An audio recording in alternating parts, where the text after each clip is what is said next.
주님 내게 선하신 분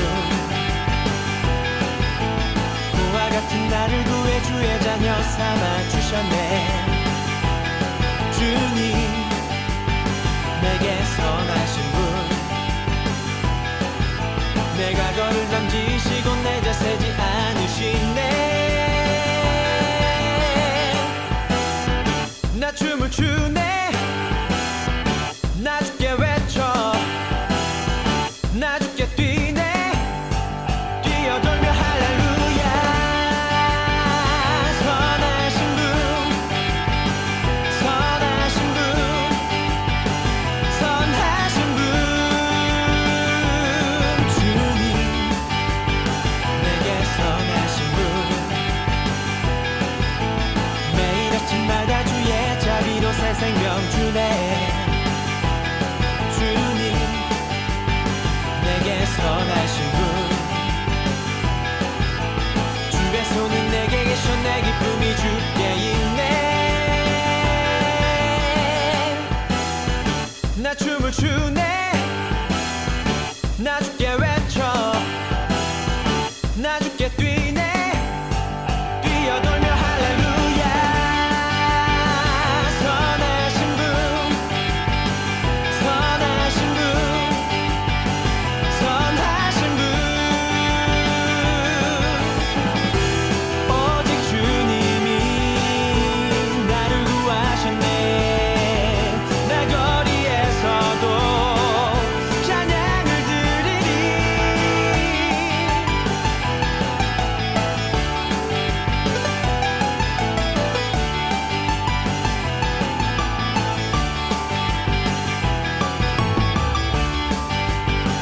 선하신 분 선하신 분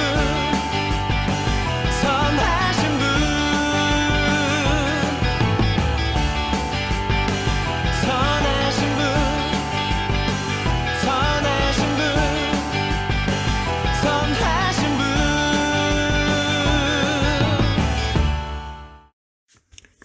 눈을 감고 경건한 마음을 담아 우리를 숨쉬게 하시는 하나님께 기도하게 하시니 감사합니다.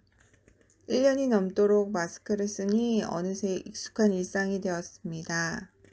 친구의 얼굴은 눈까지만 볼 수 있어 친구의 웃는 표정, 슬픈 표정, 화난 표정 자세히 보고 싶습니다. 하나님, 우리 모두가 하나님 말씀을 잘 듣고 지혜롭게 살아갈 때 이런 불편함과 전염병을 이겨내리라 생각됩니다. 우리 초등부 친구들이 교회에 모이지 못해도 영상 예배 잘 듣도록 함께 해주세요.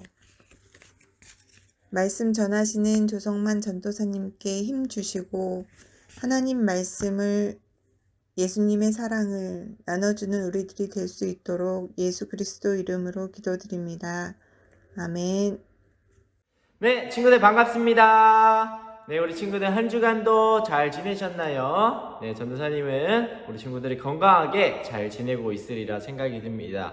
우리 친구들 계속해서 코로나 조심하시고요. 언제 어디서나 마스크를 꼭 착용하시고 그리고 손도 집에 와서 항상 바로바로 씻을 수 있도록 우리 친구들이 끝까지 방심을 늦추지 않았으면 좋겠습니다. 네, 우리 친구들 이 시간 우리 친구들과 오늘도 예배를 드릴 건데요. 우리 친구들이 예배를 드릴 때 예배를 방해하는 모든 것들을 잠시 중단하고 내려놓고 온전히 하나님께 집중할 수 있는 그런 예배 시간이 되었으면 좋겠습니다. 네, 우리 친구들 성경책 준비하시고요. 우리 친구들 함께 10시에 아침 10시에 같이 예배 드릴 수 있도록 합니다. 네, 우리 이 시간 우리 친구들과 나눌 설교 제목은요. 바로 예수님에게는 다 계획이 있어 라는 제목을 가지고 오늘 우리 친구들과 하나님의 말씀을 나누어 보려고 합니다. 네, 우리 친구들 성경책 다 가지고 계시죠? 네, 우리 친구들 성경책 펴시고요. 마태복음 4장 18절에서 22절까지의 말씀을 보도록 하겠습니다. 마태복음 4장 18절에서 22절 전도사님이 가진 성경으로는 신약성경 5면에 있습니다. 신약성경 5면 전도사님이 한번 읽어보도록 하겠습니다.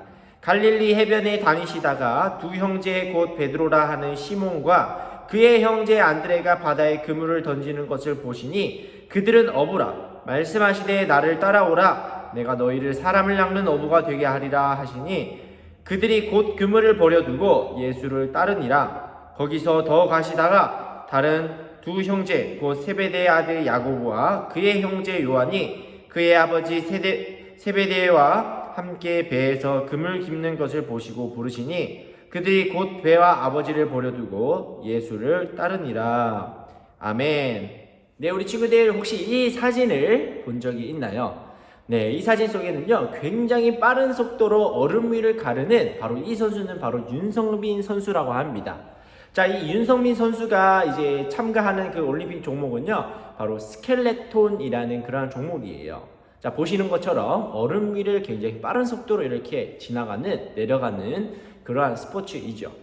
자, 그런데 그가요 지난 동계올림픽인 평창올림픽에서 바로 스켈레톤 종목에서 금메달을 따는 그러한 영광을 맛보았습니다.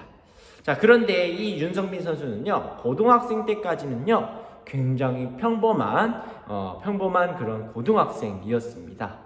그런 그에게 굉장히 중요한 사건이 일어납니다. 그의 삶이 완전히 바뀌는 그러한 사건을 맞이하게 됩니다.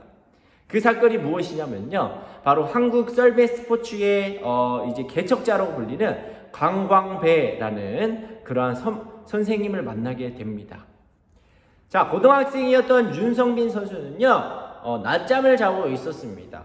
자, 낮잠을 자고 있었는데 체육 선생님이 자신을 불렀어요. 그러면서 어떤 한 사람을 소개시켜 주는데요 그 사람이 바로 한국 썰매 스포츠의 개척자라고 불리는 강광배 선생님이었던 거예요. 그 강광배 선생님이요 윤성빈 선수에게 이렇게 권유를 합니다. 너 스켈레톤 한번 해보지 않을래? 라고 합니다. 그 권유에 이 윤성빈 선수는 응하고 스켈레톤 선수가 되는 것입니다. 자, 그런데 사실 이 스켈레톤이요 굉장히 무서운 그러한 종목이에요. 왜냐하면 그 썰매를 타고 이제 내려가는데 얼음 위를 내려가는데 그 속도가 거의 100km나 된다고 합니다. 자칫 거기에서 사고가 난다면 자신의 목숨이 자신의 신체가 다칠 수 있는 그러한 위험이 굉장히 큰 스포츠이죠. 그렇지만 이 윤성빈 선수는요 그 두려움을 이겨내고 그 선생님의 지도 아래서 그는 훌륭한 스켈레톤 선수가 되는 것입니다. 그렇게 국가대표가 되고 평창 동계올림픽에서 그는 금메달까지 따게 되는 굉장히 훌륭한 선수가 되게 된 것입니다. 자, 그런데 그의 인생은 사실 굉장히 평범한 고등학생이었던 것이죠. 그런데 한 사건으로 인해서 한 사람으로 인해서 그의 인생이 완전히 바뀌게 된 것입니다. 그가 올림픽에서 금메달을 딸 수 있었던 것도 사실 이 강광배라는 선생님의 훌륭한 지도 덕분이라고도 할 수가 있습니다. 그분도 굉장히 대단한 분이시죠. 그렇게 윤성빈 선수는 한 사람을 만나서 그의 인생이 완전히 바뀌게 된 것이죠. 그런데 우리가 이러한 이야기를 전도사님이 들려주었는데 사실 이러한 이야기가 굉장히 우리들에게는 익숙한 이야기입니다. 우리들의 인생은 굉장히 평범한 인생이지만 누군가로 인해서 우리의 인생이 완전히 바뀌게 되는 인생을 우리가 살고 있어요. 우리 친구들 그분이 누구일까? 그 사람이 누구일까요? 우리 친구들이 오늘 이 설교 말씀을 통해서 그분이 누구인지 그분을 통해서 우리 인생이 어떻게 바뀌었는지 우리 친구들이 한번 잘 들어보시고 하나님의 은혜를 느끼는 시간이 되었으면 좋겠습니다. 따사로운 햇살, 시원한 바람이 살랑이는 갈릴리 해변에 힘찬 목소리가 울려 퍼졌어요. 영차 영차, 베드로와 그의 형제 안드레가 오늘도 그물을 던지고 있어요. 베드로와 안드레의 직업은 어부예요. 오늘은 얼마나 잡을 수 있을까? 그물 가득 물고기를 잡아 집으로 돌아가면 좋겠다. 그물을 물속으로 내던지는 베드로와 안드레의 머릿속에는 온통 물고기 생각뿐이었어요. 바로 그때였어요. 베드로, 안드레, 나를 따라오너라. 누군가 베드로와 안드레를 부르는 목소리가 들렸어요. 소리를 찾아 두리번거리던 그들에게 예수님이 말씀하셨어요. 나와 함께 가자. 내가 너희를 사람을 낚는 어부가 되게 하겠다. 사람을 낚는 어부라고요? 베드로는 예수님의 말씀을 전부 이해할 수는 없었지만 먼저 손에 쥐고 있던 그물을 내려놓았습니다. 그리고는 젖은 손을 옷에 쓱쓱 닦고 예수님을 향해 몸을 돌렸어요. 안드레도 그물을 버려두고 예수님을 향해 걸어가기 시작했어요. 베드로와 안드레는 이렇게 예수님을 따라갔어요.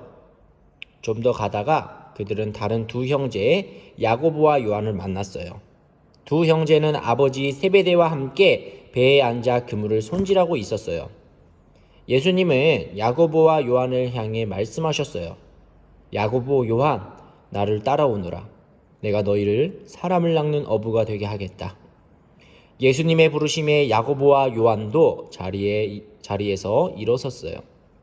그리고는 그물을 손질하던 아버지와 배를 남겨두고 예수님을 따르기 시작했어요. 여러분, 예수님이 제자들을 처음 부르신 이 장면에는 많은 이야기들이 생략되어 있어요.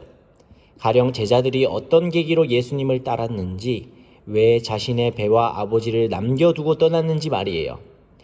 하지만 말씀을 곰곰이 곱씹어 보면 이 짧은 이야기 속에 담긴 의미를 찾을 수 있어요.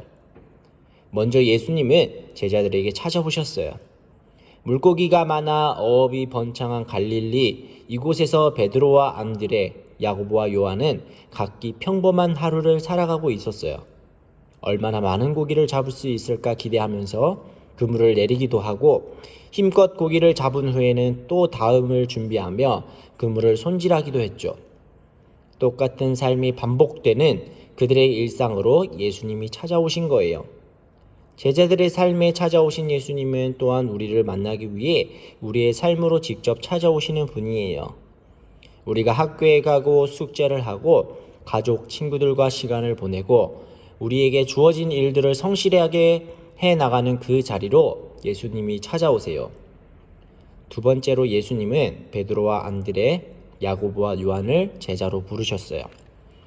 제자들을 찾아오신 예수님은 그들에게 그물을 잘 던지고 있구나, 그물을 잘 손질하고 있구나 라고 말씀하시고 그냥 왔다 가시지 않았어요. 나를 따라오너라. 내가 너희를 사람을 낚는 어부가 되게 하겠다 라고 말씀하시며 제자로 부르셨지요. 사람을 낚는 어부? 잉어도 가물치도 아니고 사람을 낚는 어부라니 도대체 무슨 말이지요? 이것은 예수님이 이 땅에서 하시는 일, 즉 하나님의 나라를 가르치고 전파하시는 일에 함께 참여하는 거예요. 아직 하나님을 모르는 사람들을 하나님께로 인도하는 일에 부르시는 거예요. 마치 흩어진 고기들을 모으듯 사람들을 하나님께로, 하나님 나라로 인도하라는 말씀이지요. 베드로와 안드레, 야고보와 요한은 물고기를 잡고 그물을 손질하던 것을 멈췄어요. 그들은 모든 것을 버려두고 곧장 예수님을 따라 나섰어요. 그리고 예수님의 부르심대로 하나님 나라를 위해 사람을 낚는 어부가 되었지요. 그들은 예수님과 함께 하나님 나라의 일에 참여했어요. 베드로와 안드레, 야고보와 요한을 부르신 예수님은 우리도 부르시고 계십니다. 우리도 예수님의 제자로 사람을 낚는 어부로 우리를 지금도 부르시고 계십니다. 우리 친구들은 누구입니까? 바로 사람을 낚는 어부, 바로 예수님의 제자들입니다. 우리 친구들은요, 예수님을 아직 알지 못하는 사람들에게 예수님을 전해야 되는 것이죠. 예수님의 복음을 전해야 됩니다. 우리 친구들은 어떤 사람들입니까? 우리 친구들은 바로 예수님을 모르는 사람들에게 복음을 전하는, 바로 사람을 낚는, 사람을 살리는 그러한 어부들입니다. 예수님의 제자라는 것이죠. 우리 친구들의 인생은요, 완전히 바뀐 인생이에요. 누구로부터요? 바로 예수님으로부터. 예수님께서 우리의 삶을 완전히 바꿔주셨습니다. 우리 친구들이 바로 예수님의 제자로서 이 세상 가운데에 빛과 소금의 역할을, 많은 이들의 생명을 살리는 그런 예수님의 제자, 사람을 낚는 어부가 되기를 전도사님은 기도하도록 하겠습니다. 기도하겠습니다. 하나님 아버지 감사합니다. 오늘도 하나님의 말씀을 주셔서 감사합니다. 우리의 삶을 바꾸시고 우리의 인생을 바꾸신 예수님, 우리가 예수님의 제자로 살아가기를 원합니다. 사람을 낚는 어부로 살아가기를 원합니다. 우리의 인생이 바로 그런 인생이 될 수 있도록 주님 도와주시옵소서. 예수님의 이름으로 기도드렸습니다. 아멘.